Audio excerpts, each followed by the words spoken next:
Welcome to those who just joined us. Please take a moment to introduce yourself in the chat and post any questions you may have in the chat. We're just going to give one more minute here for our stragglers to join. We had a fabulous registration this month, and so I want to give people an opportunity to get connected. I know sometimes the technology can be funny. It takes a few tries. I do see I've had a couple people go in and out of the waiting room, so I want to give them a moment to get their computer settled and get joined in, and then we'll get started momentarily here.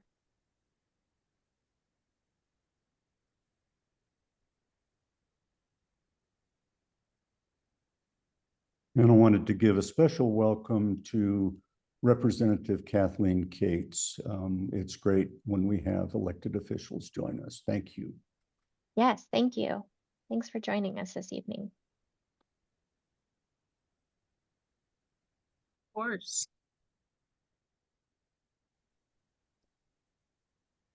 All right, I think we can go ahead and get started now. Welcome to our Thursday night program. We're happy to have you. We do this every third Thursday. And so please, check in on our email or website, and I will be posting registration for next month's session at the end of this meeting. So keep an eye out in the chat and you can get registered early for that next session. I'd like to read the land acknowledgement before we get started. The Water Advocates' main activism areas are located on the traditional homelands of the Southern Tiwa Pueblos of Cochiti, Santo Domingo, San Felipe, Santa Ana, Sandia, and Isleta. The original peoples of New Mexico, Pueblo, Navajo, and Apache, since time immemorial, have deep connections to the land and have made significant contributions to the broader community statewide. We honor the land and itself and those who remain stewards of this land throughout the generations, and also acknowledge our committed relationship to Indigenous peoples. We gratefully recognize our history. I'm going to turn it over to Norm because I believe he has some announcements to make. I just had a very short announcement about taking action. Good evening, and thank you for joining us. The Water Advocates are grateful for your participation.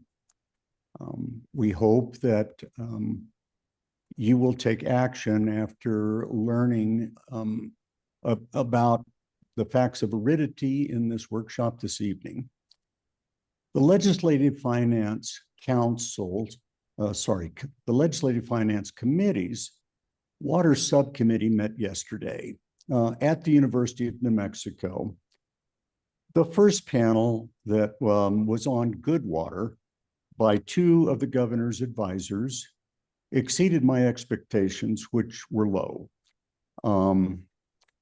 My conclusion is that I think our messages and outreach are reaching receptive ears, and I believe our extremely well qualified and experienced deputy state engineer, who is also a water advisor to Governor Michelle Lujan Grisham, is making progress with the governor's office about what our water policy and our water funding needs to be.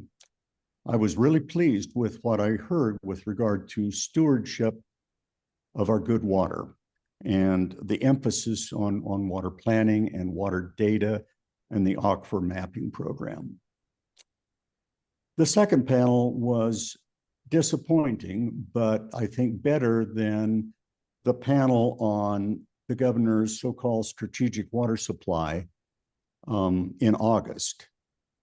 At that panel, the governor's infrastructure director, Rebecca Roos, and the Secretary of the Environment, James Kinney, an engineer, had a rather outrageous presentation, in my opinion. They were much more circumspect yesterday. The governor's emphasis on trying to turn fracking waste into good water is very poorly informed regarding all the relevant facts and the current status of research. I think legislators understand that. Many legislators do. And I will have a more specific request for your action after you hear the presentation. Again, thank you for joining us tonight.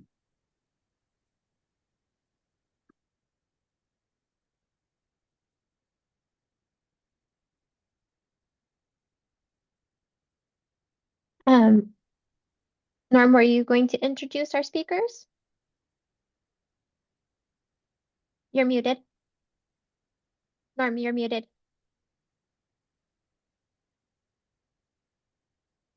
I admit I was, I forgot to prepare for that. And do you have their bios handy where you could I introduce them? certainly do.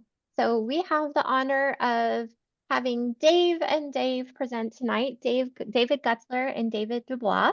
And so I will be happy to introduce both of them. David Gutzler devoted his scientific career to studying climate with the goal of improving the skills and usefulness of climate and hydrologic projections on seasonal and long time scales. Following appointments in the private sector and at NOAA Research Lab, he joined the faculty of the University of New Mexico as a spousal hire in 1995 and retired in 2020 to become the professor emeritus. Along the way, he received the Outstanding Teaching Award from the UNM College of Arts and Sciences, the New Mexico Bureau of Geology Earth and Science Achievement Award, and was named UNM's Community Engaged Research Lecturer in 2018. He was a lead author for the UN Intergovernmental Panel on Climate Change's 5th and 6th Assessment Reports, 2013 and 2022. He served as a co-editor of the 2022 Leap Ahead analysis of the impacts of climate change on the state water resources in and for the Interstate Stream Commission, including a chapter co-authored with Dave DuBois on climate projections. He holds degrees from the University of California at Berkeley, BS Engineering Physics, the University of Washington, MS in Atmospheric Sciences, and MIT, a PhD in meteorology. So welcome David Gutzler, and now let me introduce David DuBois. Dr. David DuBois is the state climatologist and associate college professor at New Mexico State University. At NMSU, he teaches, trains, and mentors students in the Department of Plant and Environmental Sciences. One of his goals is to provide his students with knowledge and appreciation of weather, climate, and the atmosphere as they pursue life after college. Dave chairs the New Mexico Drought Monitoring Work Group for the Governor's Drought Task Force and directs the New Mexico Climate Center. He also manages the Masonet, a network of automated surface weather stations throughout the state. Dr. DuBois is the community collaborative Rain, Hail, and Snow, or COCORA. I'm sorry, I said that wrong. It's COCORAHS network state coordinator, and looking for more members to join the citizen science effort in collecting precipitation data across New Mexico. Dave is a native New Mexican but grew up on a farm in South New Jersey. He has over 30 years of experience working in the field and holds a PhD in atmospheric sciences from the University of Nevada, Reno. So again, welcome Dave and Dave. Thank you so much for joining us tonight. We're really looking forward to your presentation on the aridification of New Mexico.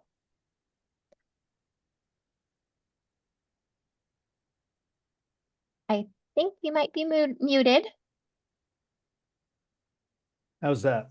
Yes, we can hear you now. Okay, great.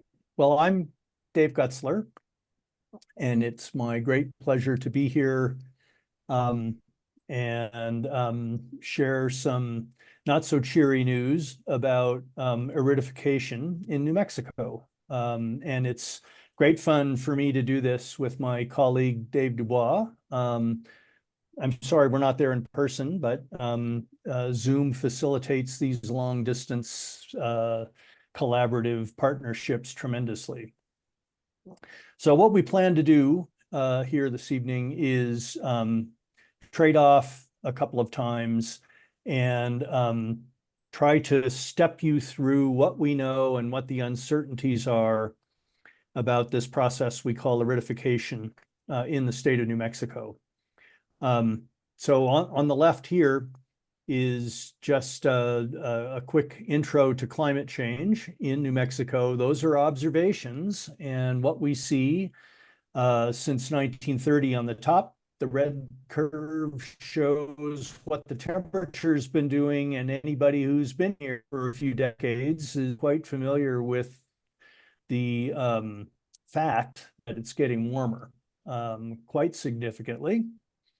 The bottom curve, the blue one, is precip. We could have an hour-long argument about whether there's a trend there or not, but there certainly is an awful lot of decadal variability, and that's something that's going to come up a lot when we talk about projections of precipitation change. So that's what we've seen, and in terms of temperature and precip. And what we will do is try to reformulate those two curves, which are kind of the basic things that climatologists look at, in terms of just dryness, and we'll define what we mean by that in a moment. Here's what we're going to do. I'm going to show you a few slides just to introduce the notion of aridification. I'll turn things over to Dave D., part of whose remit, as you just heard, down at NMSU is to carry out observations that help us monitor aridity, among other things. Then he'll hand things back to me, and I'll talk about model-based projections of a warmer and drier climate and what that means for the state of New Mexico in a few slides. And then I'll hand things back to Dave to finish things off, talking about some broader impacts of aridity that are quite impactful. I mean, I would say that aridity and aridification, generally speaking, is probably the principal impact of ongoing climate change in a dry inland climate like we have here. And then finally, just let me say that an awful lot of what you'll see here tonight is based on publicly available sources. There are recent IPCC reports. That's the International Climate Assessment that comes out every 6 or 7 years. The most recent one came out during the pandemic. I was an author on two volumes of that 3-volume set. On the right is the most recent U.S. National Climate Assessment, the 5th one of those.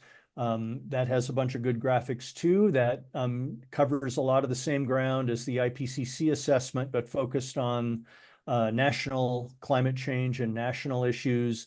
And then the middle volume there, the New Mexico 50-Year Outlook, is one commissioned by the Interstate Stream Commission as part of the ongoing New Mexico water policy effort. And both Dave and I were part of that, and I was a co-editor of that volume. Okay, a few years ago, a student of mine, Shannon Jones, and I wrote a paper that had aridification in the title. So you might think I know what the definition of that word is, but in fact, I had to kind of go look it up. And when we do that, I found a definition of arid on a Weather Service website that says that an arid region, by their definition, is a place where precip is so deficient or occurs at such times that agriculture is impracticable without irrigation. And that, well, that's okay, but that's not news here. Indigenous populations here have been carrying out agriculture by methods of very advanced irrigation for many centuries. So we're already there. That definition doesn't help us monitor climate change on a time scale of decades to the next century. So there's another definition from the glossary from the most recent IPCC report, and that talks about aridity as being the state of a long-term climatic feature characterized by low average precip or available water. And that helps us frame what we're going to talk about. The two parts of that I want to focus on here is that aridity involves a long-term climatic feature. That's what makes it different from a drought in terms of semantics. Droughts begin and end.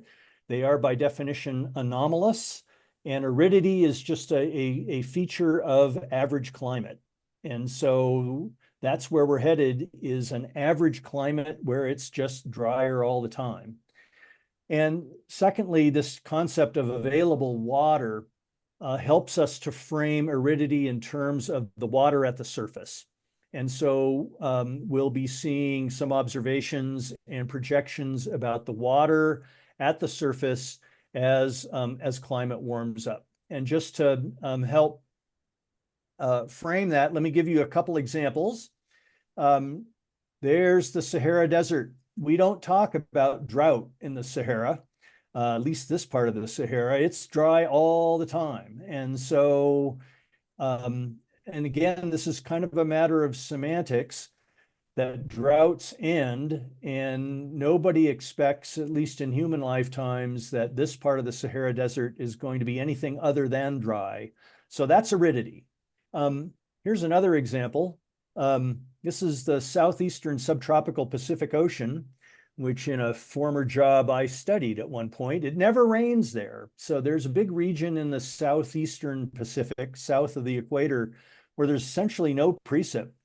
There's a movie called Kon-Tiki based on a book about a crazy guy named Thor Heyerdahl who sailed a raft across the Pacific. But we don't really talk about the Pacific Ocean as being arid. There's plenty of available water. It's kind of salty, but you don't need local precipitation to maintain water in the ocean. It just sort of is there no matter how much of it is evaporating. So what we care about for this talk are average features of climate, long time scales, and a wet surface, typically on a land-based surface, although there's going to be an important exception that we'll talk about reservoir surfaces. So in a sense, that's what we mean by aridity, but as we'll see, it's still a kind of a tricky thing to define, and there are lots of different indices that get used. But this concept has been around for a while. It's not new. Here's a famous in the climate business plot from a paper that got a lot of press when it came out more than 15 years ago, in which the authors took a bunch of climate models 2 generations ago, so-called CMIP3 global climate models. And they drew a big box across over all of Southwest North America and examined precipitation P, evapotranspiration, which they call E, and then the difference, P minus E, which in a sense is a difference between the water falling out of the sky onto the surface and the water leaving the surface back up to the sky via evaporation and transpiration. And what they showed was that all these, that P minus E, the general sense of aridity in this, by this definition, is headed down in a big way in these climate model projections over the course of the 21st century as the result of global warming, basically. And then they went on to talk about how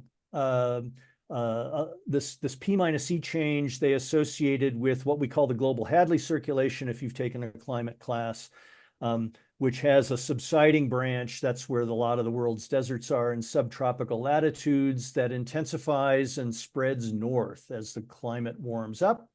And therefore, southwestern North America dries out because the rain associated with winter storms basically heads north and the storm track moves up toward the Canadian border. And we still think about this result a lot, although, as we'll talk about in more detail, this particular generation of climate models clearly showed decreasing precip, as you can see in that blue curve across the Southwest. And more recent climate models are much less definitive about that, which makes it tricky to diagnose the trend in aridity in this part of the region. So here's the basic framework. This is the plot that is going to be on the exam at the end of the, I'm kidding, at the end of the talk. But we have precipitation falling out of the sky. That's the basic supply of water from the atmosphere onto the surface. And in this plot, we have 95 million acre feet of it falling across the entire state of New Mexico. Then that is almost balanced by the water that leaves the surface via evaporation, which is a physical process off a wet surface, and transpiration, which is what plants release out of their stomates when they take up water and photosynthesize. So between transpiration and evaporation, we have a loss of water from the surface, and precip gives us the gain of water from the atmosphere. This is all part of the water cycle that I think people still see in junior high school, middle school. These two terms, well, the first thing to say is that E, evaporation, and T, transpiration, are very hard to separate in terms of measurements. And maybe Dave D will have something more to say about that in a minute. And so we often lump them together and call them ET, evapotranspiration. The other thing to note is that if you do a quick little addition in your head, you'll see that precipitation is almost balanced by ET.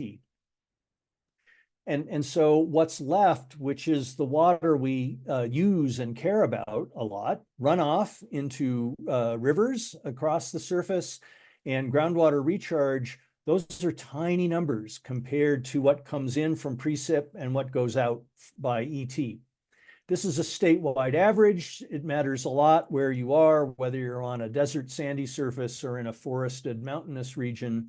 But a characteristic of arid climates is this near balance between P and ET. And crucially for our story tonight is that ET, let's see, let me do that, is limited by temperature. So it's kind of a pretty basic rule of physics that as long as there's vegetation and as long as there's available water at the surface to evaporate, the amount of evaporation and transpiration you can have increases as a function of temperature.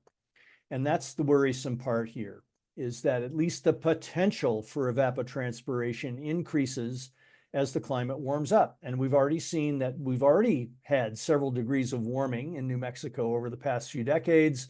And that's really at the heart of everything you're going to be seeing here tonight, is that the thing we know for certain is associated with increasing greenhouse gases, and that we're already seeing and have plenty of evidence over the past few decades to prove it, is that temperature is going up and it's expected to continue to go up in the future. And so at least the potential for surface water losses via ET goes up. And then the question is whether that will be balanced by any kind of increase in precipitation. Okay, we'll come back to where we think P and E and ET are headed in projections in a few minutes, but let me turn this over to Dave DuBois, who will tell us about how we try to monitor the surface water budget and water at the surface in general. So take it away, Dave. All right, go ahead and unshare it and I'll share the other way. Okay, all right. Okay, getting ready to do a tag team here. Click on there. All right. So I'm going to talk a bit about how we can take the information to estimate.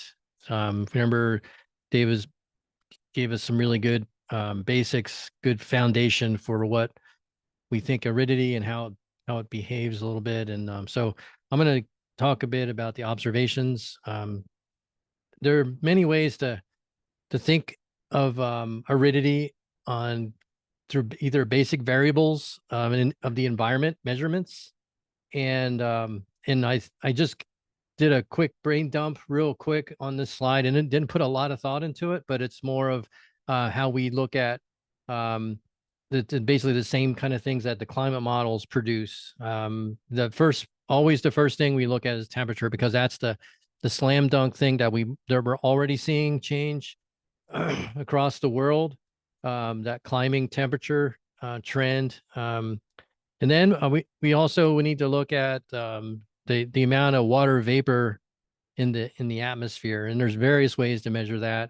One is since I work a lot with agriculture, and there's one called the vapor pressure deficit It's a difference in the amount of moisture inside the vegetation compared to the environment, and gives you a sense of the thirstiness of a plant. And then there's ways to measure the amount of the thirst of the atmosphere through either an older method. To basically, it's a pan, circular pan that is filled with water, and then you measure the amount of evaporation every day, and then you can calculate how much evaporation is over a growing season or a year based off of that. And in a lot of places we've got at least a temperature pan evaporation. Some places we have 50 and or more years of that data in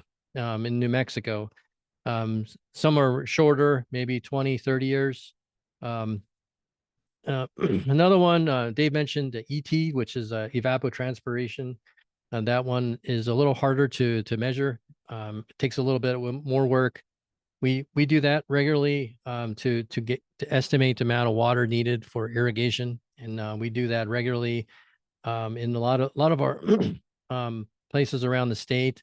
All of our the data that we collect, we also estimate ET for use in various other. A lot of the folks who use it to regulate how much water they use, they'll actually use our numbers, evapotranspiration.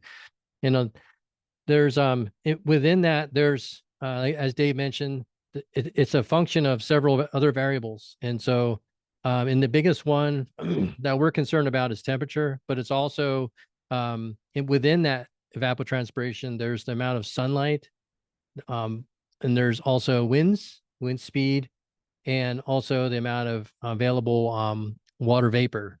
And so there's lots of things that go on to measure that, and we'll show a little more information as we go along tonight. Another one is soil moisture. That's an obvious one, kind of looking at, because our plants need that in order to draw moisture up into the plant to survive. And it all depends on things with like soil texture. What actually is how big are the size of the particles in the soil, the compaction, organic matter, etc. on that. So there's a lot that depends on that. And then another one is heat flux, and then surface water storage, and snowpack, snow water equivalent. I have a fire alarm going off in my building. So Dave, can you take over for a little while? Goodness, be safe. Okay, let me you guys have my presentation. I'm really sorry. But no, that's okay. I'm yeah. gonna post the slide that you had up, and do what you need to do to take care of yourself, and Okay. yeah, get out if there's a fire for sure. Okay, all right. See you in a bit. All right. Give me Okay. 1 second. I'm gonna pull his slide back up. Unless you want to speak on something else, Mr. Gutzler.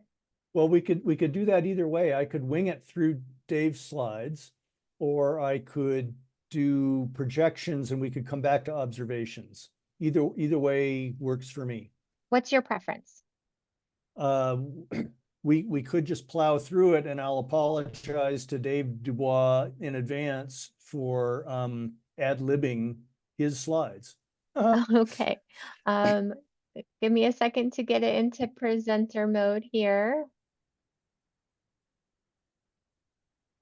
Okay, so I'm gonna blitz through here.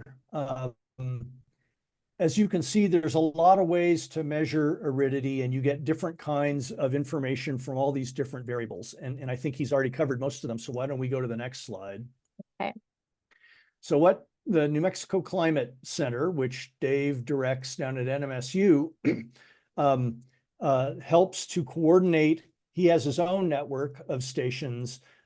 And there are also other stations, like cooperative stations run by the National Weather Service through their office here in Albuquerque. Those are the white dots, and other kinds of point measurements from individual weather stations that Dave keeps track of and archives. And so if any of you would like any climate information from these sites, go to the New Mexico Climate Center and just have a look at the information they've got there. And he's got all those numbers archived. I used to hit him up all the time when I was back crunching numbers myself. Okay. Next. Can we go to the next slide? There we go. Okay, so this is one that NMSU runs itself, the New Mexico Mesonet, which is just a fancy name for a network of weather stations that is higher in resolution than anything the federal government runs. And so I believe New Mexico Climate Center has state support to maintain this. Some of these stations, I think most of them anyway, are automated. They cover different things. To be honest, I couldn't tell you off the top of my head what the difference is between tier 1, tier 2, tier 3, but there's a boatload of data out there, and you can access all of it through the New Mexico Climate Center webpage. Next. Oh, okay, so here's the explanation for the different tiers. Well, sort of. You can kind of see that the stations get fancier. Well, they start fancy, as in tier 1, that's that mast on the right in crystal. That's what we call a flux tower. And there's weather instrumentation on the top, as well as a battery of instruments down at the bottom. There is another tier called tier 2, and you can see that that's an automated station in the middle out on Navajo lands that's got a rain gauge and a bunch of temperature sensors, all for surface measurements. I suspect they're looking at sunlight, incoming sunlight as well. And then there's yet another kind of instrumentation. I'm sorry, I'm not giving you much detail, but you get the idea, out in Aztec. And again, DuBois is the mayor domo who keeps track of all this stuff and archives the data and makes it accessible to the public. And once again, that website is the New Mexico Climate Center. Next. Okay, so here is an example, and I am not going to have too much to say about this because I don't know what the adjustment, I mean, I could probably figure it out, but I don't want to butcher that. And it's the kind of thing that Dave could tell you about if he weren't worried about a fire alarm down at NMSU. We can save this for when he comes back. We can come back to it. Yeah, you can ask him about that. Yeah. Okay. Next. Okay, so here I happen to know that's the oldest weather station in the state. It is a part of the cooperative network at NMSU. And so it's been there since the late 19th century. The instruments have been updated, I can assure you of that, since then. But here we get something called an aridity index. I'll show you a map of that being projected. It is potential ET, that is how much water could be released up into the atmosphere, which is a function of temperature. So that PAT is how much water the air can hold. You can think of it that way, divided by how much water is falling out of the sky. That's P, the precip. And we get something called the aridity index out of that. And I will show you how models project that's going to change. And you can see that, well, if you squint and if you're used to looking at these sorts of time series, you might be able to detect amidst the noise that there's a little bit of a downward trend there. There's a bigger concentration of dots down, lower down on the plot in the right side in recent years, and a bigger spread early in the 20th century. And if you fit a straight line through that, you might see a little bit of a downward trend with an awful lot of variability. All right, so there's one of the indices that we use to try to characterize aridity. This one is called the aridity index. And here's DuBois back to save me. So I think we've just talked about this. I totally punted on the adjusted precip slide, and I'm sure you would like to come back and do this competently. Well, let me also always just start sharing from, if you can unshare, Yes, of course. and I'll go from here. Okay. Sorry about that, guys. Is everything okay? Yeah, no, it was actually just a test. Oh, But the fire trucks were out there, so I was like, oh, I better head out. So so anyway, yeah, I think it sounded like Dave did a good job with this one. I just wanted to show, illustrate, since I'm an observational scientist, specializing in measurements. I just want to show one of our long-term cooperative stations and how I just did a real quick potential ET divided by precipitation graph, and showed kind of there's more that to look at interpreting than doing something just as simple. It's more of, what do you see here? I wasn't going to talk a lot about it. It's more of the, if sometimes you have to kind of put things in a regional as opposed to just one little location. And like, for instance, currently we're at the driest year on record in Las Cruces. We only have 2 inches of rain since January here, but it's not like that around the area. We've got some areas that are like 200% that are not too far away. So there's a cautionary tale of using one point to describe a whole region. So that was my other thing I was going to bring up here. A couple other things I wanted to kind of show in terms of from an observational point of view is summarizing things in terms of statewide as well as counties. And so this is from the National Center for Environmental Information. That's the NOAA group that archives data. These are all public data.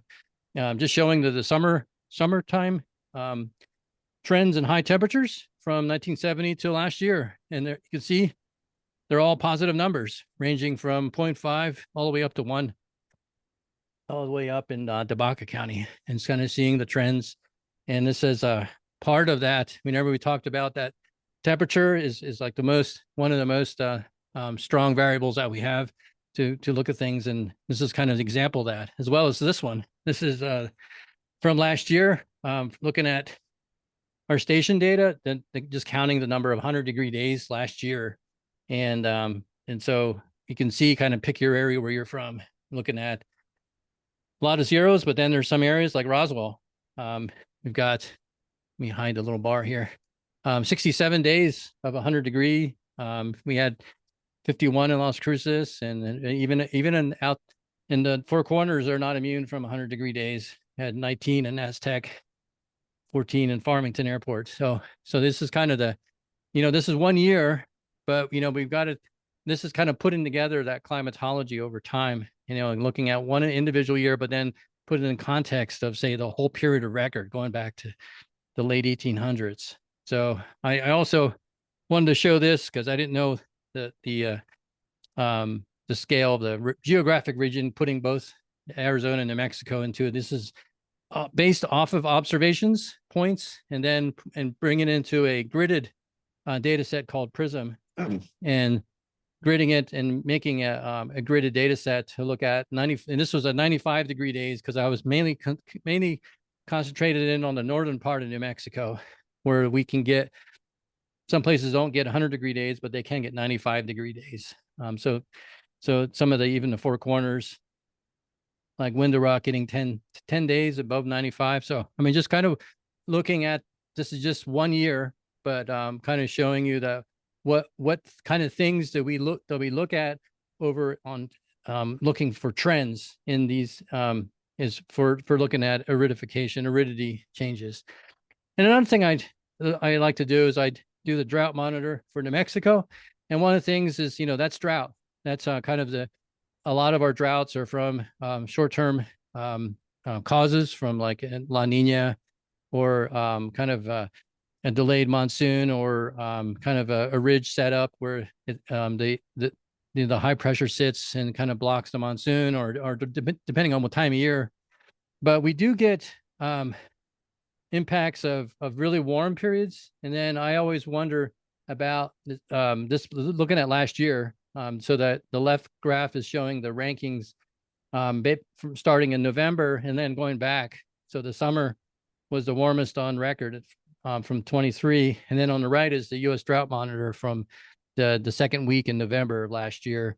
And then, kind of looking at this every day, and then reporting out every week to the U.S. Drought Monitor, looking at the fact that the temperatures were high during the summer actually carried the drought a little stronger than it would have without the real extreme temperatures. Because you can see those. Let me turn on the little highlighter thing here. These months here, June, July, August through November, then July through November, August, November, those were warmest on record for the state. And so it has a fingerprint of that 1 year making the drought worse than it would have if there was, even if there was any precip, but the fact that it was extremely high temperatures actually inched the drought a little further than it would have without it. So that's kind of that fingerprint of aridity. And we can't really make a lot of conclusions on 1 year, but it's that fingerprint looking at 1 year as an example.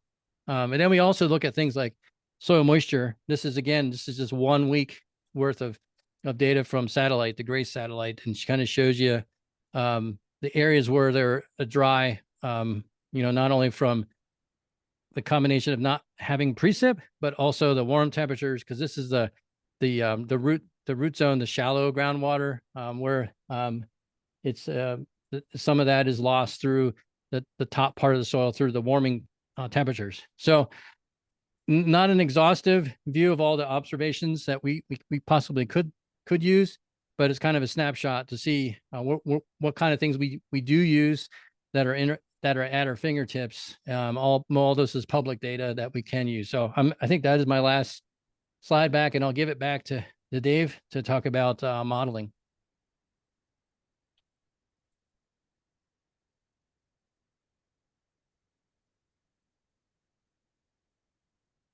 So it's all yours. Thank you, and thank you for rushing back.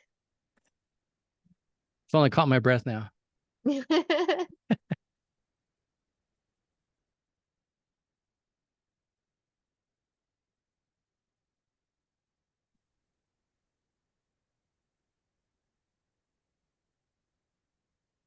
Okay. Do I have audio now? Yes, we do. Okay, and I hope my screen is being shared. Yes, we see warming climate across North America. Yeah, great. Okay. You've just seen a bunch of observations, and now we're switching gears and talking about what climate models generate looking forward. Now that I hope we've kind of set the stage for what we're talking about in terms of aridity and the kinds of signatures that we look for. So these 4 small maps here show, the 2 at the top show projections of temperature for moderate global warming when the globe warms by 2°C. And on the upper right is more warming, that's 4°C. And the basic punchline is all climate models project that as we continue to add greenhouse gases to the atmosphere, the climate will warm up, and that's pretty basic physics. In the interior of the continent, such as where we are, a quick rule of thumb is that when you hear reference to 2 degrees or 4 degrees or 5 degrees of global warming, you roughly double it to come up with the warming expected here, far from the ocean, because oceans don't warm up nearly as much as land surfaces do. and the world is mostly covered by oceans. So 2 degrees of global warming is likely to generate something like 4 degrees, and we're talking Celsius now, of warming here. Then the 2 plots below that are showing projections of precipitation. And here's a pattern that you're going to see over and over again. What warmer climates tend to do is, just as Richard Seeger and his colleagues showed in 2007, is make the subtropics drier. That's us in the Southwest extending down into Mexico, whereas precipitation across North America gets pushed up into higher latitudes. So in terms of precipitation, Canada wins in a warmer world, and the southwestern United States loses.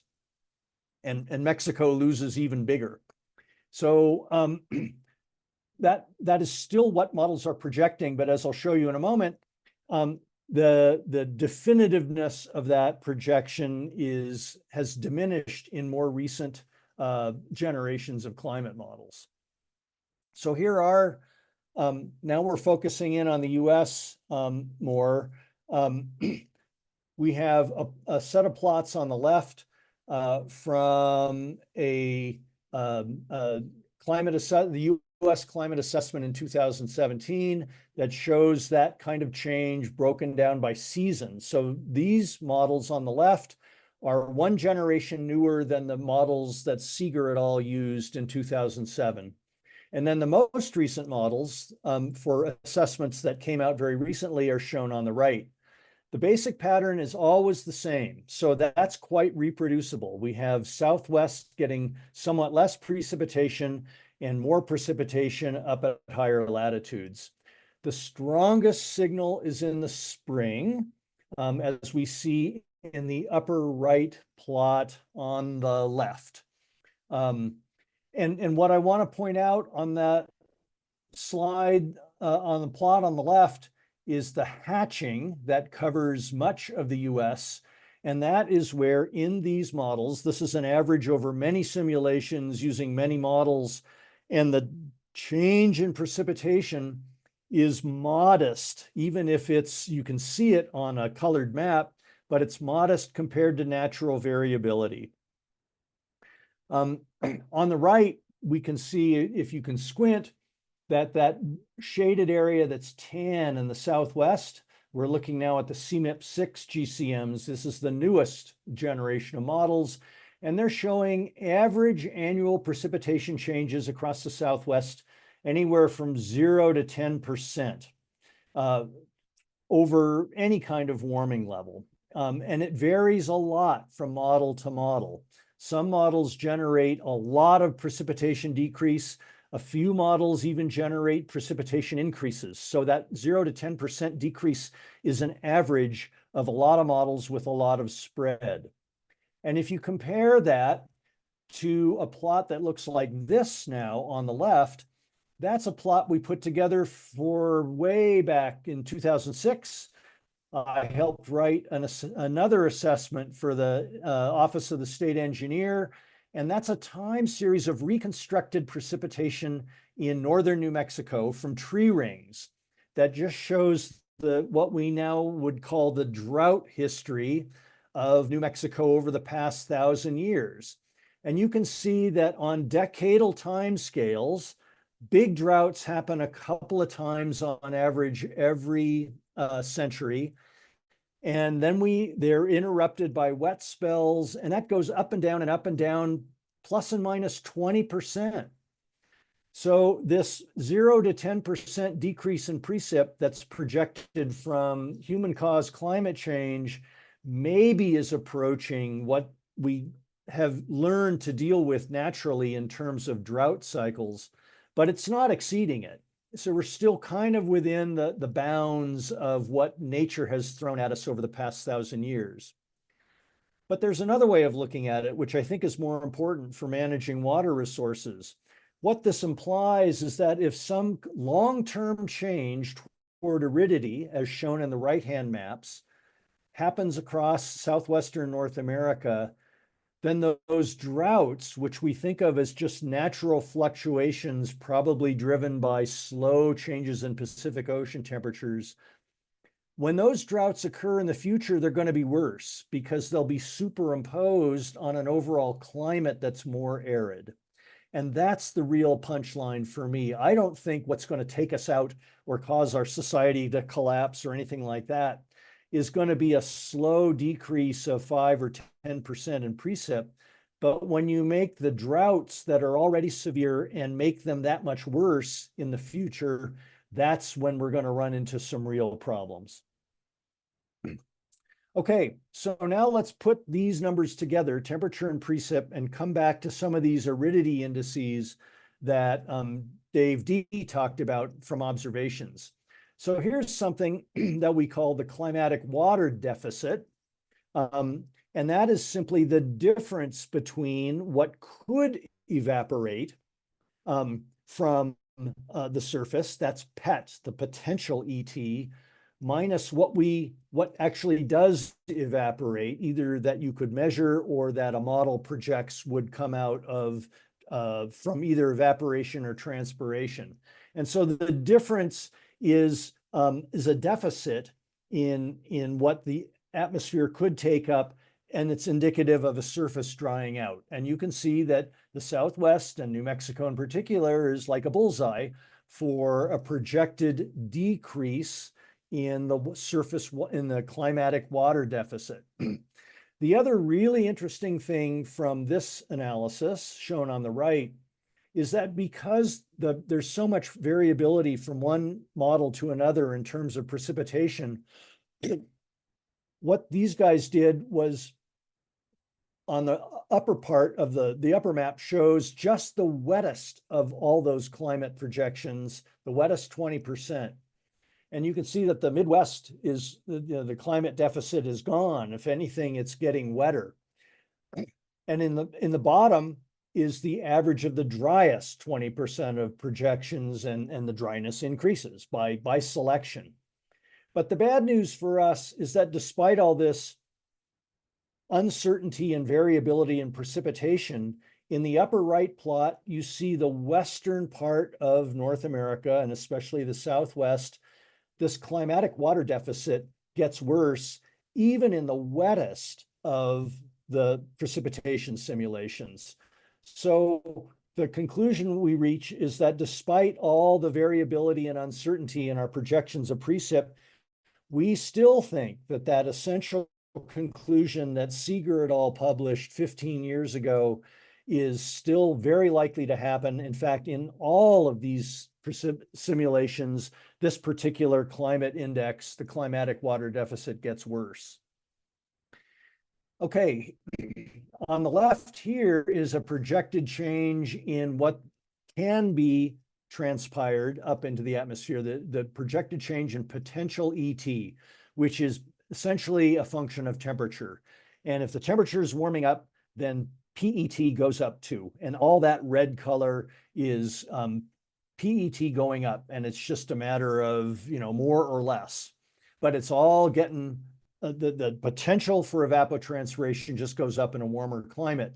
That gets expressed on the right in terms of drier soil moisture. And once again, springtime, which has the clearest precipitation signal in the upper right here, is the worst. And we'll focus in on that. The spring season change in projected soil moisture is very significant, and it's profound. So we're headed toward a future of a drier surface with very high confidence. The significance of spring here is that that's already our dry season. And so once again, the tendency for climatic change-driven changes in aridity is most pronounced in the season when it's already dry. So the basic punchline here is that the evaporation rate off any place where there's available water, that's any moist surface, will increase as the temperature goes up, as we think is almost certain to happen. Now, there aren't an awful lot of moist surfaces in New Mexico. We don't have to sail a raft across the Pacific to find a dry place that's covered with water. But there are some moist surfaces that we care about a lot. Here's one of them, that's Elephant Butte Reservoir. And so a consequence of what I just showed you is that any place where there is a moist surface, like the surface of this reservoir, evaporation goes up in a warmer climate. And increasing evaporation is a huge concern for water managers in New Mexico. There is a movement that we can talk about during the questions to try to store the water farther north and at higher elevation, where potential evapotranspiration rates are lower because the temperature is cooler.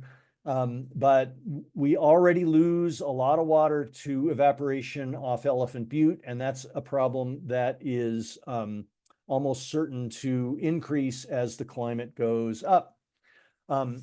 However, there's a perverse negative feedback effect here.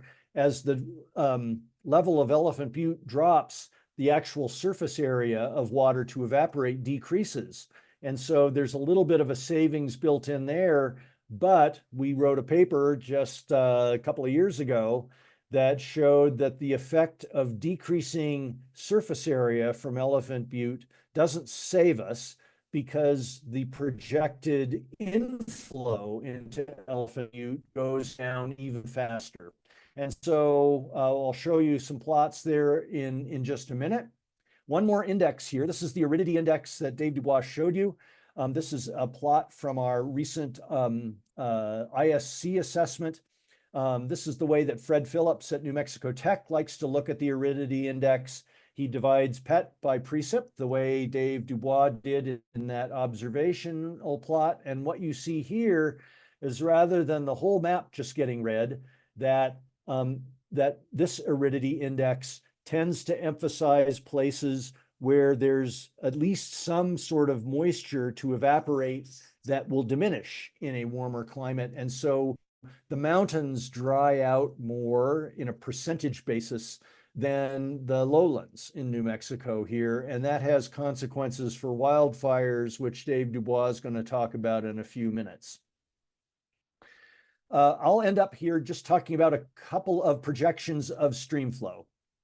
A consequence of all this trend toward aridity is that despite uncertainties in precipitation, models of stream flow are consistently show diminished stream flow in the major rivers. So here's a set of plots showing 4 different climate change projections from 4 different models. Precip and temperature on the left, where the temperature is just going up, up, up. That is ubiquitous. You might want to try to find a trend in precipitation in the upper left. You're welcome to do that. Some show some trend, but there's still just a lot of variability. Despite that uncertainty, snowpack diminishes like crazy because the temperatures have warmed up. That's the lower right. And therefore, stream flow in the upper Rio Grande at Del Norte, which is right where the Rio Grande leaves the high Rockies out of its headwaters region into the San Luis Valley. And we expect very significant declines in stream flow entering New Mexico. If we follow that on down to the middle Rio Grande, which is of particular interest to a lot of people, I think, on this call, on the right is a projection of flow into San Marcial, and I've smoothed out a lot of the variability here. I think those are 11-year averages, just to show you 4 different projections, the same 4 we just looked at on the previous slide. And there is the projected flow into Elephant Butte Reservoir at San Marcial. So the solid lines show an average, but the trend is unmistakable. And so what we ought to expect as a result of principally the temperature trend, regardless of uncertainties in precipitation, is that especially in snow-fed rivers like the Rio Grande, flows diminish over the course of the 21st century. And again, this is not a new result. I've kept on this slide some old results that are more than a decade old now, generated by Brian Hurd and Julie Coonrod once again, looking at the middle Rio Grande now on a monthly basis. This is a so-called hydrograph, where the hydrograph in the middle Rio Grande diminishes from the black line, which is the current climate, down to the red lines, which are 4 different simulations using old models toward the end of the century. You can see the biggest changes are in the snowmelt runoff season. The snow melts earlier, so those red dashed lines head up, and we have a earlier snowmelt runoff peak, but a much weaker one and much lower overall flow, which is the sum of all the months on the curve flowing down the Rio Grande in the middle Rio Grande. There is a very quick overview of what models project is likely to happen as the climate warms up in terms of precipitation and different measures of aridity. And so let me turn it back to Dave to finish this up, talking about some of the broader impacts associated with these direct model results.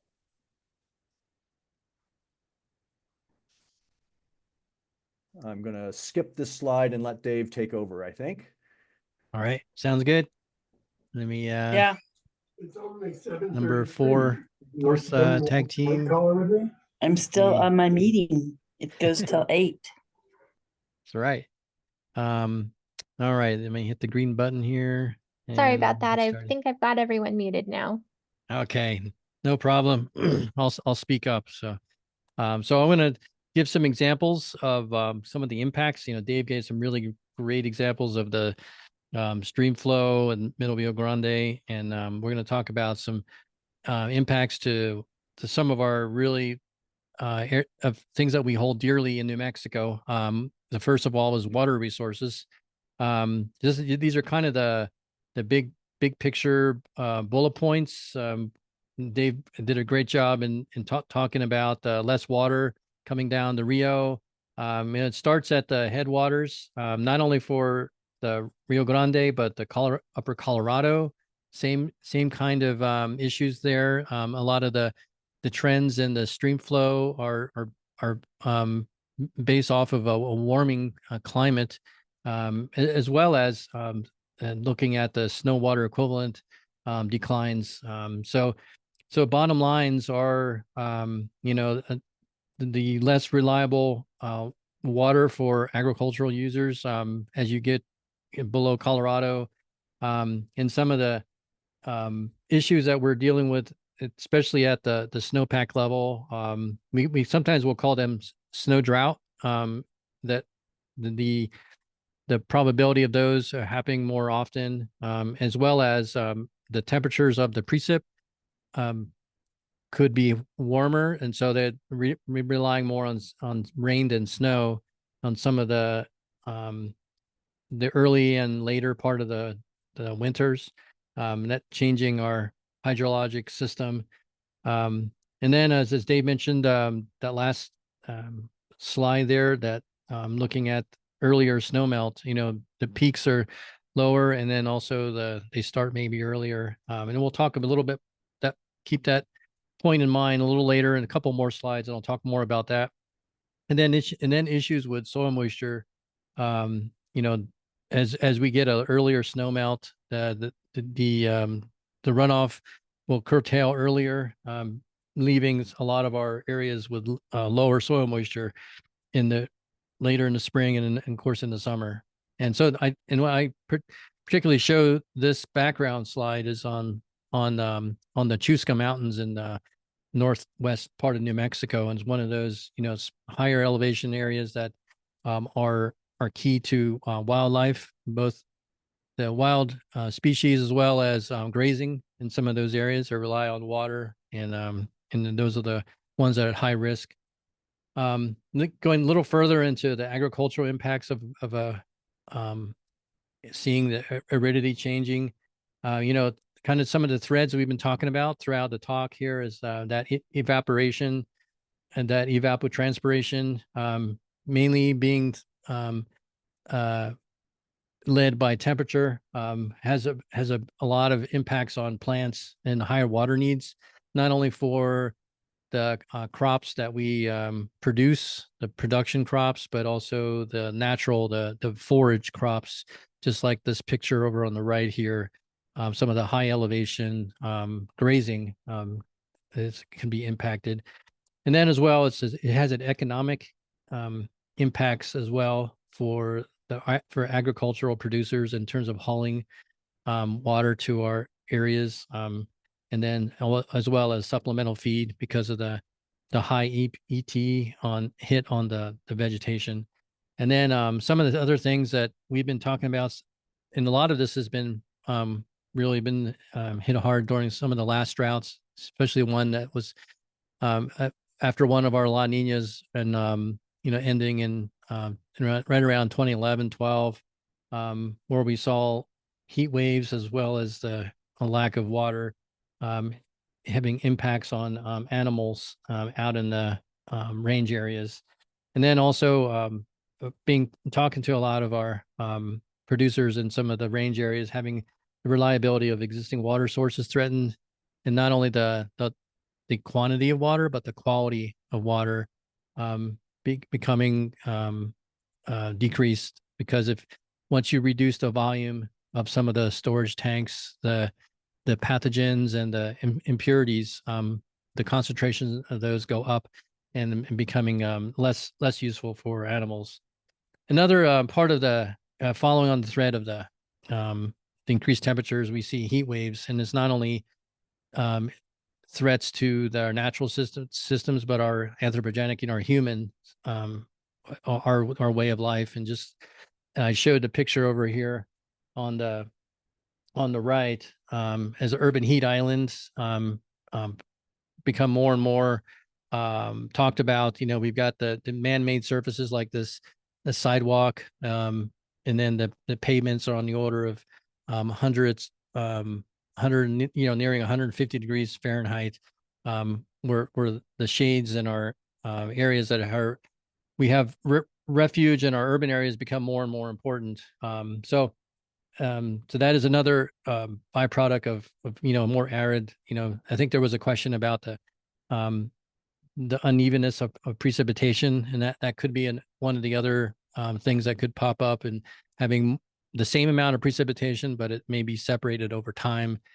Big dry spells, when especially during the monsoon, when the cloud cover decreases, we get the heat building up. We saw that 2 years in a row, that it was kind of echoing some of the kind of heat waves we've seen in the past, like in our record back in several decades ago, when we saw 115, 120 in New Mexico. So with seeing a higher, more arid area, the probabilities of heat waves pop up, and then it's the issues of a higher overnight temperatures is a big deal. A lot of discussion that urban areas have a lot of interest in that, because that tends to impact our health of people living in the urban areas. And it is the most frequent weather-related cause of injury and death in the U.S. And there's been a lot of research to talk about heat waves, and just this kind of that environment yields those kind of health effects, like I showed here. And so I also want to mention some of the important aspects of a more arid environment is the changing of the environment being more conducive to fires. And so there's been a lot of research in looking at the impacts of a warming climate on fire potential. And this is one of those from the National Climate Assessment that was published. And so they were able to attribute the amount of fires that were basically pushed ahead, and more and more have a fingerprint of climate change on top of those without climate change. And that's kind of what this shows. This lighter yellow are the cumulative forest area burned in millions of acres. Would have only been right around 10, but up until 2015. But the impact of a warming climate, it inched it up to well over 20. So it has a big impact on fires, as well as changing some of the the vegetation. So that has another really big impact on certain areas. Some of the vegetation is replaced, and the energy balance is different, as well as the water. Keeping water, and then the overall pattern going from grassland to shrubland, and then the recovery of those areas that are at the higher elevations also has another role to play in a more arid environment, in terms of wildfire return frequencies, as well as erosion potential for water erosion and flooding. And we've obviously seen those a little too close in the last few years in the Herman's Peak, Calf Canyon, and Ruidoso this past year. And so I just wanted to echo the we've been saying this several times, and Dave said it again recently about how the droughts, our current droughts, are becoming more stronger with a more arid environment. And it's mainly driven by higher temperatures. So and for looking at the future droughts, are likely to be more severe. I've got a lot of asking about, how do we compare our current droughts? Because we're currently in a mega drought, which is more than those kind of defined as more than 20 or 20 plus years. And how do we compare those to say more recent ones like the 50s or 30s? And I would say we're more warmer than they were back then, although there may be some more drier periods. And so I'm kind of echoing some of the points that Dave mentioned, kind of the reservoirs, like the impacts of surface evaporation on our larger reservoirs, especially the ones are down south. And then kind of echoing again the snowpack projections. And then this other area of kind of my interest a lot has been the other patterns that are that magnify when we have drought, and even potentially an arid signal seeing is a more wind erosion that could actually accelerate the earlier melt out of snow in some of our higher elevations. And we're already seeing this, and it's not only we see this in our neck of the woods and the San Juans, and there's other places around the world that are also seeing this type of signal. But it's something we need to pay close attention to. And so obviously the last bullet is kind of a summary. The surface water supplies are expected to decrease. And I just wanted to show some of the impacts that I personally track are wind erosion. This is in the center of this map here is the Four Corners, and you can see the magenta are satellite derived dust from San Juan and the northern part of McKinley counties, as well as into Arizona. And so we get those in the spring mainly, and then we can also get them not only blowing toward the mountains, but we can occasionally get them coming out of low pressure systems, moving even eastward and even southeast, like this example here is showing here. So I wanted to throw this in. I was debating whether I should, but it's basically there's no, I'm not saying at all that we're going to end up this way in terms of desertification, but it's kind of learning from other places that have gone through this kind of process, in where it's just the absolute extreme example in China, where they've gone through this aridification and massive wind erosion, covering cities up with dust, in 20 feet of dust, thick dust. And I actually did a tour of that area back in 2019 to look at some of those areas and how they restored, and how they are attempting to restore those areas, and some not successful, some they are to see success in that. And going back into 2010 and early 2000s, when they were struggling with this, it's more of seeing how can we not get to this point. And so managing and it's all started off with the lack of management of water in the groundwater, and having the loss of that, and then not having enough to combat the ever increasing aridification that led to desertification in some of these areas. And so, and you can see that the dust coming off of these areas actually is transported across the Pacific Ocean. And every once in a while we get to see this in North America, dust that was actually from this area being blown clear across the Pacific, taking about 10 days to get here. So there's a lot we need to, as a cautionary pause to kind of think through, this is what they went through. Where can we learn from the Dust Bowl as well as other places around the world?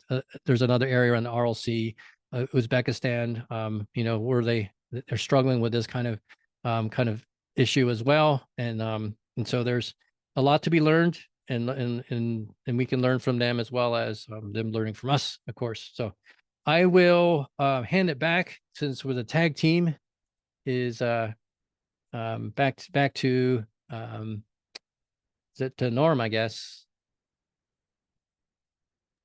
I think I'm actually going to take over, and I think we're going to do our question and answer session now. We got a couple of questions from the chat, so I'm going to go ahead and ask those. And Dave, whichever of you is best to answer, just jump in, or if it's both of you, take as much time as you want to answer some of these questions. Jessica Metz asked, you've mentioned a reduction in precip, but what about change in the timing of precip? For example, 2 inches of precip that historically had showed up in June, now showing up in September. How does the timing of precipitation impact our overall picture? Obviously, this timing change would have huge implications on agriculture and ecology. Yeah, that one example I showed that Dave mentioned, there was a time series, a time trace. It was at one of our weather stations in St. Vrain, that's just west of Clovis, and that's one of the areas I'm looking at, is the impacts of what does it look like subsurface in the soil moisture, just kind of early looking at it, with seeing the big gaps in precipitation, kind of as like looking at the fingerprints of drought, when we get especially this past couple years. We've had like D4 in some of our areas in the U.S. Drought Monitor, and kind of learning from those, and seeing how our plants respond, or don't respond when we see those kind of events, and seeing wind erosion. And I think that, it's I don't have any model results or published results on that, but it was more of the observations that I saw, specifically in areas where we did see big gaps in precipitation, when we get wind and have wind erosion events, and I've been keeping track of those right in Chaves County, where we've seen a lot more events that occur like that, and so I think that's that, and I think some of the model output from our global climate models have maybe shown some of that, and I'll let Dave talk about what his experience in that area.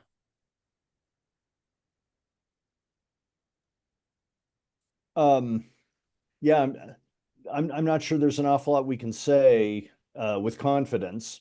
The uncertainties that we've discussed with precipitation just get magnified if we try to zoom in on specific timing. There is one other consideration in a warmer climate that affects precip delivery, and that is we expect a general trend toward more of the precipitation that gets delivered over time coming in the form of heavy events. So extreme storms get stronger in a warmer climate, in part because the PET goes up, and so the atmosphere can hold more water. So there is maybe a hint that as we move forward, we could see, if we see the same amount of precip, it could be delivered in fewer events that are stronger, which by definition kind of means that the gaps between precip get longer, that kind of thing. But that we're pushing the models to try to say too much about that. The trend toward more extreme precipitation and the possibility of more extreme precipitation is just basic physics. So that's more or less built in as the climate warms up. But it's pretty difficult to make definitive statements about more precip coming at this time of year versus another time of year, especially in the summer, which is really tough for these large scale climate models to do with a lot of confidence. Thank you so much for that. We had a question about the tiered weather stations, and if you could go over the 3 tiers, that was something we were doing when in your absence when You you weren't were happy with out. my explanation? No, I'll be glad to real quick. So for our new weather stations, we wanted to have flexibility in some of the site hosts and also the space that we had were given. So like we've got some stations that are in school properties, and we didn't want to take up a lot of space. So like in south of Carlsbad, we have a very limited area there. Actually, back in Loving High School is one of the one I'm talking about, and so we didn't want to have a really big footprint, so we had a smaller weather station, and then the areas that we have lots of space. Some of the ranchers in eastern side of the state may have several sections of land, and so we stuck with our taller towers. That there was no issue with having big unsightly 10-meter towers out there, and so we opted for those. So we got nearly 60 of those out in the state, and then the rest of them, there's over 200 that are the smaller ones that may have a issue with a view shed, meaning people didn't want to see a big tall tower in their backyard, and so we had smaller systems. But they all measure the same thing. It's just how do we hang the sensors on? Thank you. I think we have a couple of questions about the impact to soils, and the geologic stability, if that's the right term to use. But also on that vein, if you could go into some of the examples of what you saw in China about how they were able to address and turn around some of the aridification through management or restoration. So the first part was about soils. Yes, just the impact you're seeing on soils. Oh, yeah. I mean, there's a kind of a general observations, I don't know. I mean, there's a lot of aspects, but when we're seeing broken crusts, and that just adds to magnifies the wind erosion. But with our network adding a lot more soil moisture sensors at a couple hundred locations, it kind of gives us a sense of the dynamics of how rainfall infiltrates into the soil, depending on the textures and organic. There's a lot of places that have very, very small organic matter composition and more sandy soils, and it kind of gives us a sense of how to interpret some of the models that we get. There's some really excellent some NASA models that we rely on for drought monitoring, and we like to use some of those to help us with gauging drought, but it hinders us knowing how do we compare it to real life, comparing the model base versus, is that really that rainfall, did it really make an impact on the soils? And those are still a lot of unanswered questions. We're still learning about that. In terms of the aridification that I mentioned in that last slide, they are, because it's a different country, different government structure, they've pushed a lot of the labor to the communities to actually revegetate them by hand, and hand watering literally square miles of land, like hundreds of square miles actually.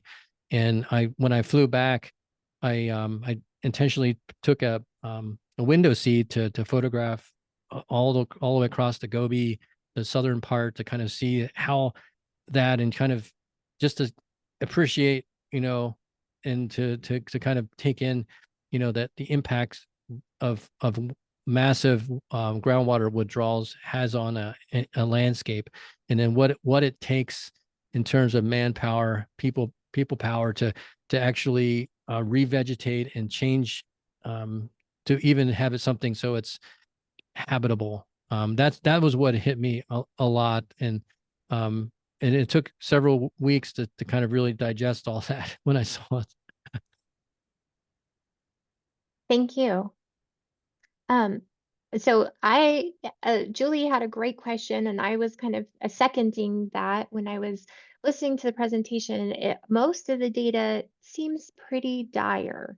And so her question is, she doesn't want to ask this lightly, and neither do I, but are we too late? The models seem like we're at a very high risk location.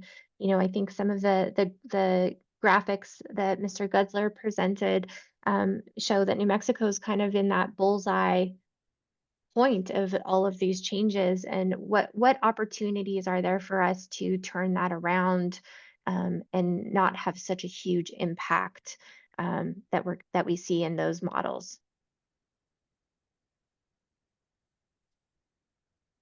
You want to take it, Dave? Yeah, I just finished typing my answer. Oh, good. And to some extent I'll punt. I'm a scientist, right? But what I don't, not a policymaker, but my stock answer really to questions like this, it's a great question. And I'm over the years, I've had plenty of people kind of express their dismay at what I do and say, but anything we do, what I don't see in the data, either on a global scale or in most places on a regional scale, is some sort of irreversible tipping point. I mean, we may be at one with regard to ice on Greenland and Antarctica, but that we're talking about a time scale of a century or two or more for those big changes. But here in New Mexico, I would say absolutely we are not too late to do what we can to change our land and water management policies in the direction of conservation, and with an eye toward trying to manage the kinds of aridification related changes that we've been talking about tonight. Anything we do will have a beneficial effect. And so I have given up pipe dreams of, a magic bullet that will solve our climate problems overnight. That's not going to happen. But we can affect land and water policy changes that will help us get through drier times. I can't give you a laundry list of exactly what the climate guy says must happen, but a lot of them are kind of common sense things, and a lot of them have been discussed. Many of them are not easy because of the way water laws are set up in our state. But if we can think about how we're going to manage these resources in the future, knowing what's coming, we'll be better off. And maybe that's not a very satisfactory answer, but it's probably the best I can do right now.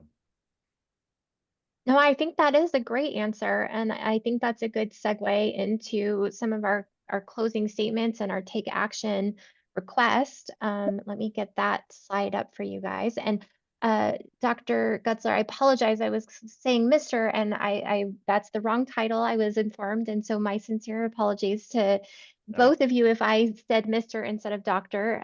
So thank you so much for your presentations tonight. They are fabulous. And on that vein, we always do a do your part. And I think that, getting funding for our agencies is a way that we can, get some of this data in front of them, get them to act on the data, get them to change their policies, but they can't do that if they don't have the funding. They can't continue to do the research that they need to do to have that underlying information to make their policy on. So tonight we're asking you to contact the governor's office and respectfully ask her to fund our water science and management agencies.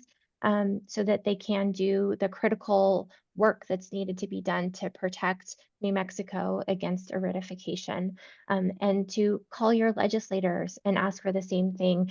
You know, this upcoming session is going to be one where we really need to get funding for those agencies and really find a way to impart that water management is a critical thing that the legislators need to take seriously. It's definitely been backburnered in the past, and so getting that money for our agencies is really important. And the only way to do that is for them to hear from you that it's important to you.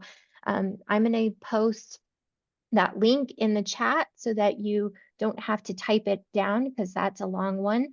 So please contact your governor. Give me 2 seconds to get that put into the chat for you.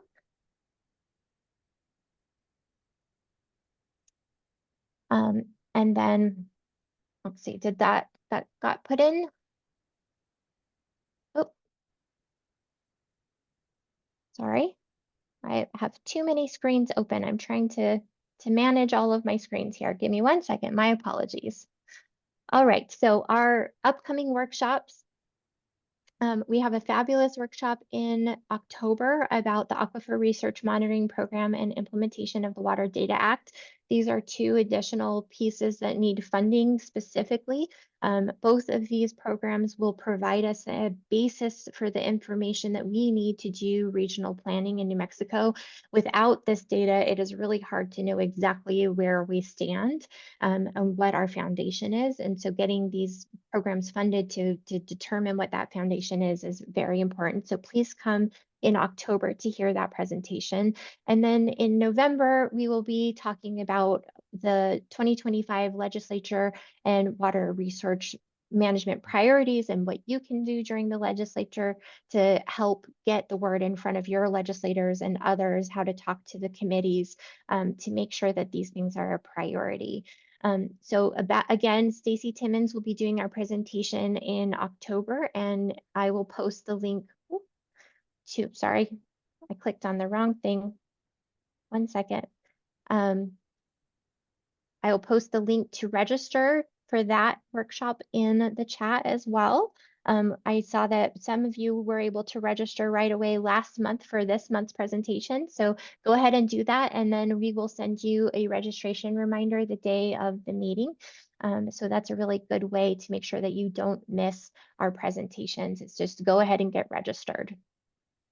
I wanted to thank our sponsors, our co-sponsors tonight, Amigos Bravos, the League of Women Voters of New Mexico, 350 New Mexico, Interfaith Power and Light, and New Mexico Wild. We couldn't do without you, so please give a big round of applause to our sponsors. And we thank you so much for joining us tonight. Thank you, Dr. David and Dr. David. Your presentations are really, really informative. Again, we'll be posting the PowerPoints and the recording on our website. Usually those go up on around Monday or Tuesday following this presentation. So check in if you want to get more information or spend a little bit more time with the slides. I know that I do. There was a lot of information in there, and so I want to go back and look at some of those graphs and some of the graphics more closely. So please take the time to do that. If you enjoyed this presentation, you can donate to help us make sure that we can continue to provide these educational workshops for you. I'll put our donation link in the chat. And we're also looking for volunteers. We're currently looking for people to help with our newsletter. So if that's something that you're interested in doing, please let us know. But we have many, many other opportunities to volunteer as well. So don't hesitate to reach out to us if you're interested in volunteering.